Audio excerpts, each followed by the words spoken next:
ನಾನು ಮಾಡಿದಂಥದ್ದಲ್ಲ, ಪಾಪ ಯಾರೋ ಇಲ್ಲಿ ಮಾಡಿದಂಥದ್ದು ರಾಜೇಂದ್ರ ಅವರು. ಒಳ್ಳೆ ಅವಕಾಶ ಇದೆ ತಾಲೂಕಲ್ಲಿ. ಎಲ್ಲ ಮೊದಲನೇ ಸ್ಥಾನದಲ್ಲಿ ನಮ್ಮ ಪಂಚಾಯತ್. ನನ್ನ ಪ್ರಕಾರ ಇವತ್ತು 100 ಜನ ಅಂಬೇಡ್ಕರ್ ಪುತ್ಥಳಿಯಿಂದ ಅನಾವರಣ ಮಾಡೋಂಥವ್ರು.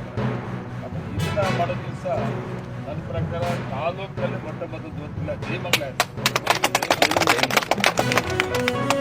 ಮತ್ತೆ ಎರಡನೇದು ನನಗೆ ಗೊತ್ತಿರೋ ಪ್ರಕಾರ ನಮ್ಮ ಪಂಚಾಯತಿಯಲ್ಲಿ ರಾಜೇಂದ್ರ ಅವರು ಇಲ್ಲಿ ಈ ಪುತ್ಥಳಿ ಅನಾವರಣ ಮಾಡಿದ್ರು.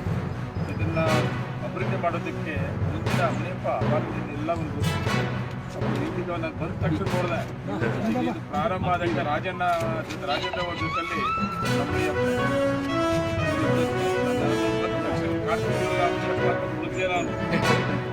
ಹುಡುಗರೆ. ಅದರಿಂದ ನಾವೆಲ್ಲರೂ ಕೂಡ ಸೇರಿಕೊಂಡು ಪ್ಲಾನ್ ಮಾಡೋಣ,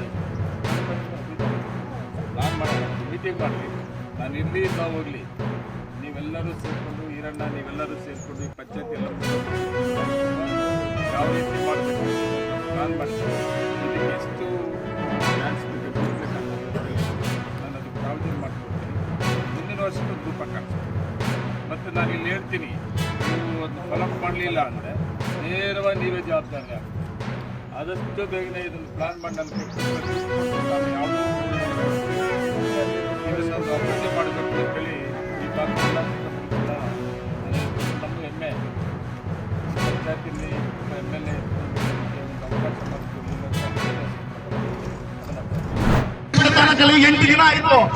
ಯಾವ್ದಾದ್ರು ಒಂದು ಸಾವು ನೋವು ಆ ದಿನ ಮಾತ್ರ ರೋಡ್ಗಳಲ್ಲಿ ಟಿಪ್ಪರ್ ಅವಳಿಗಳು ಇರೋದೇ ಇಲ್ಲ.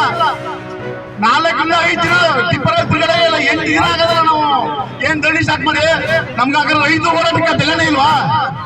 8 ದಿನದಿಂದ ನಾವು ಧರಣಿ ಮಾಡ್ತಾ ಇದ್ದೀವಿ. ರಾತ್ರಿ 12 ಗಂಟೆ 1 ಗಂಟೆ ಬೆಳಗ್ಗೆ 4 ಗಂಟೆ ತನಕ ಇನ್ನು ನಾಳೆ ನಾಡಿದ್ದಲ್ಲ ಆಚರಣೆ 3 ತಿಂಗಳು ಇವತ್ತು ತಿರ್ಗಾಡಲ್ಲ ನೋಡಿ. 3 ದಿನ ಆದ್ಮೇಲೆ ಬೆಳಗಿನ ಜಾವ ತನಕ ತಿರ್ಗಾಡ್ತದ. ಸಾರ್ವಜನಿಕರು ದುಡ್ಡು ಮಡಿಗೆ ರಾಜಕಾರಣಿಗೆ ಬಂದ್ರೆ ಏನ ರಾತ್ರಿ 9 ಗಂಟೆ ಮೇಲೆ ಚೆಕ್ ಪೋಸ್ಟ್ ಗಳು ಬಂದೇ ಅಥವಾ 12 ಗಂಟೆ 1 ಗಂಟೆ ಹೆಂಗ್ ಹೋದಲ್ಲ ಲಾರಿಗಳು? ಒಂದ್ ಸಾಮಾನ್ಯ ಸತ್ತಾಗಿರೋರು ನಮ್ ಕಡೆಗೆ ಮನುಷ್ಯರು ಸಾರ್ವಜನಿಕರಲ್ಲಿ ನಾವ್ ಯಾರು ರೈತರು ಕೆಲಸ ಇಲ್ಲ ನಿಂತಿಲ್ಲ. ನಾವು ಕೆಲಸ ಮಾಡ್ತಾ ಇದ್ವಿ. ಸಾವಾಗಿದ ತಕ್ಷಣ ನಾವು ಬಂದ್ ತಗೊಂಡ್ ಬಂದಿದ್ದೀವಿ. ನಾಳೆ ನಿಮ್ಮ ಮನೇಲಿ ಒಬ್ಬರಬಹುದು, ನಮ್ಮ ಮನೇಲಿ ಒಬ್ಬರಬಹುದು.